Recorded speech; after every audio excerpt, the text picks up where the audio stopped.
ખેડૂત ભાઈઓ, આપણા ઉનાળુ તલ ધીમે ધીમે પાકી અને આપણા ઘર તરફ આવી રહ્યા છે અને આપણા ઘર તરફથી માલ બજાર તરફ જવાની શરૂઆત થઈ ગઈ છે. એટલે તલની નવી ઉનાળુ સિઝનની બજારમાં ચર્ચાઓ શરૂ થઈ ગઈ છે, સાથે સાથે વેપારો પણ શરૂ થઈ ગયા છે.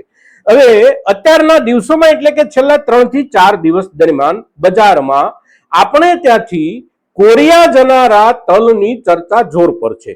આપણે ત્યાંથી અત્યારના દિવસોમાં તલની ખરીદી જે કાંઈ થઈ રહી છે એના ઉપર કોરિયન ટેન્ડરોની અસર આવશે, અસર દેખાઈ રહી છે.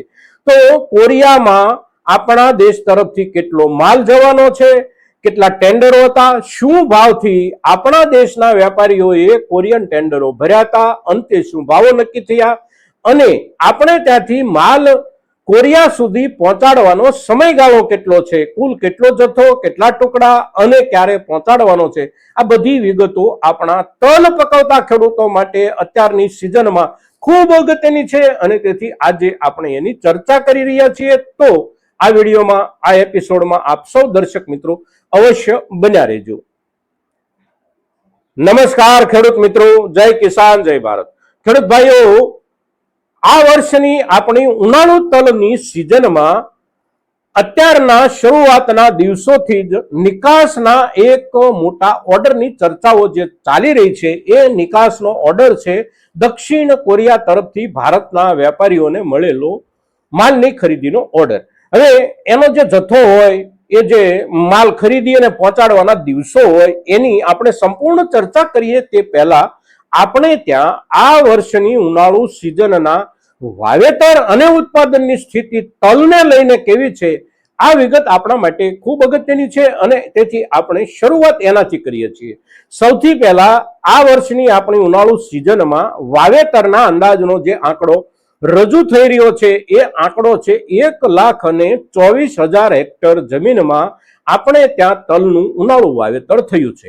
હવે એ થયેલા ઉનાળુ વાવેતરનો પાક મોટા ભાગનો તૈયાર થઈ ગયો છે અને આગામી દિવસોમાં કેટલોક જે માલ બાકી છે એ પાકી અને તૈયાર થઈ જશે.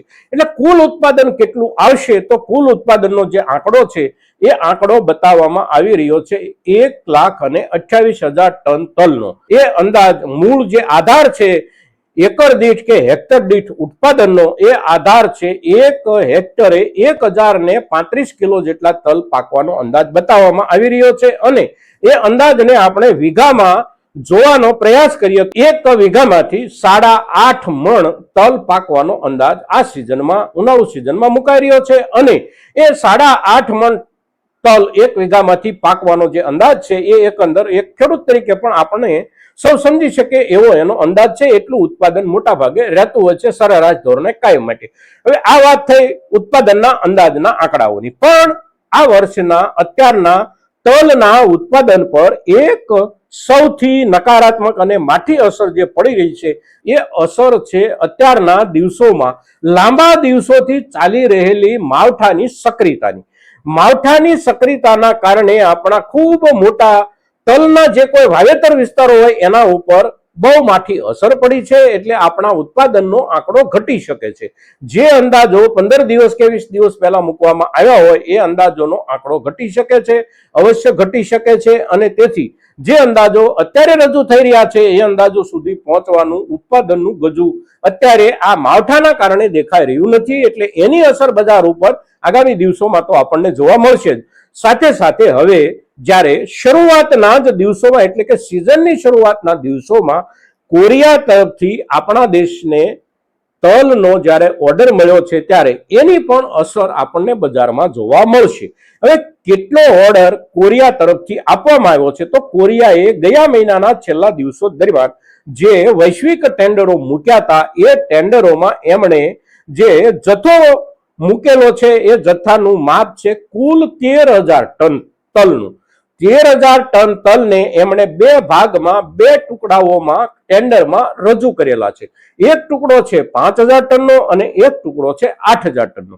હવે જે 5,000 ટનનો ટુકડો છે એ ટુકડા પર જે ભાવ આપણા દેશના વેપારીઓએ ટેન્ડરમાં ભર્યા હોય એ ભાવો ભર્યા પછી ટેન્ડરમાં નિયમ પ્રમાણે અગર તો ટેન્ડરોના રિવાજ પ્રમાણે જે નેગોશિએશન થતું હોય છે ખરીદનાર અને પુરવઠો પૂરો પાડનાર વેપારીઓની વચ્ચે, એ નેગોશિએશન પછી જે ભાવ પ્રથમ ટુકડાના 5000 ટન તલના નક્કી થયા છે, એ ભાવ એક ટનના ડોલરના હિસાબથી આપણે જોઈએ તો $1431 થી લઈ અને $1458 એક ટનનો ભાવ નક્કી થયો છે. અને એ ભાવથી આપણે ડોલર અને રૂપિયો એની વચ્ચેના ફરકને ગુણાકાર ભાગાકાર કરીને સમજવાનો પ્રયાસ કરીએ તો આપણા 20 કિલો તલ આપણા વેપારીઓએ કોરિયાને પહોંચતા આપવાના છે $2432 થી લઈ અને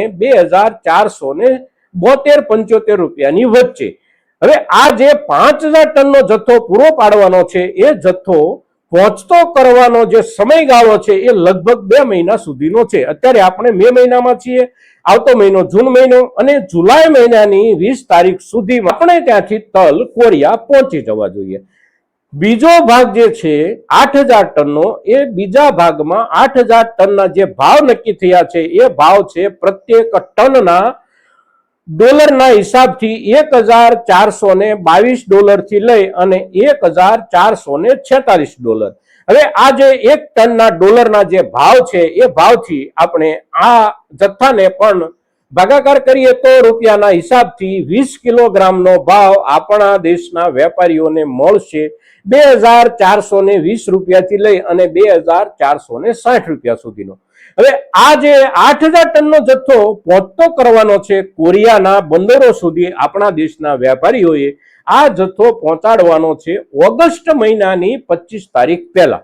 એટલે કે હવે પછીના 2 થી 3 મહિના દરમિયાન માલ અહીંથી ખરીદ કરવો, અહીંથી ખરીદી અને આપણા બંદરો સુધી પહોંચાડવો અને આપણા બંદરોથી માલને રવાના કરી અને કોરિયા સુધી આપણો માલ પહોંચી જાય, એ દરમિયાનના દિવસોનો પહેલો ટુકડો અને બીજો ટુકડો, એટલે કે પહેલો જથ્થો અને બીજો જથ્થો બંને જથ્થાનો મળી અને લગભગ 60 થી 90 દિવસ જેટલો સમયગાળો મળે છે.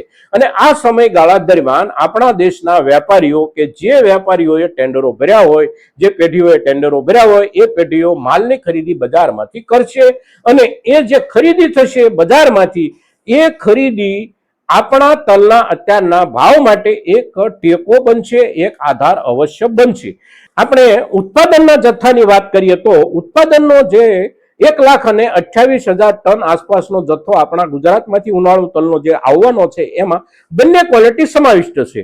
સફેદ તલ પણ એમાં સમાવિષ્ટ અને કાળા તલ બંને મળી અને 1,28,000 ટન જેટલો માલ જે પાકવાનો છે, એમાંથી આપણા દેશની પણ એકંદર ખૂબ મોટી જરૂરિયાત હોય છે. સાથે સાથે વિદેશના બજારોમાં પણ આપણો માલ જાય છે. સૌથી વધારે જ્યાં જાય છે એ છે દક્ષિણ કોરિયા અને આંતરરાષ્ટ્રીય બજારોના ગયા વર્ષના એકબીજા દેશોની વચ્ચેના વેપારો, આયાત અને નિકાસના વેપારોના જે આંકડાઓ છે, એ આંકડા પ્રમાણે આ વર્ષમાં દક્ષિણ કોરિયા તરફથી દુનિયાના વિવિધ દેશોમાંથી તલની જે કાંઈ ખરીદીઓ થશે, એ ખરીદીઓ વિતેલા વર્ષોની સરખામણીમાં લગભગ 3 ગણી થવાનો અંદાજ બતાવવામાં આવી રહ્યો છે. હવે દક્ષિણ કોરિયા ખરીદી જે કરે છે, એ ખરીદી ક્યાંથી કરે છે? તો દક્ષિણ કોરિયાની ખરીદી આફ્રિકન દેશો, સુદાન હોય, નાઇજીરિયા હોય, ટ્યુનિશિયા હોય, આ બધા આફ્રિકન દેશો ઉપરાંત પાકિસ્તાન અને આપણો દેશ ભારત, આ બધા દેશોમાંથી એ જુદા જુદા સમયે, જુદા જુદા જથ્થામાં, જુદી જુદી ક્વોલિટી અને જુદા જુદા ભાવથી ખરીદી કરતો હોય છે. તો તલના વાવેતર વિસ્તાર, તલનું ઉત્પાદન, કોરિયન ટેન્ડરને સમાવિષ્ટ કરી અને આપણે જે ચર્ચાઓ કરી છે, એ આપણી ચર્ચા દરેક ખેડૂત માટે ખૂબ અગત્યની છે મિત્રો. અને તેથી આપ સૌ દર્શક મિત્રો મહત્તમ ખેડૂતો સુધી આપણી આ ચર્ચા પહોંચાડવાનો પ્રયાસ કરશો એવી અપેક્ષા સાથે જય કિસાન, જય ભારત.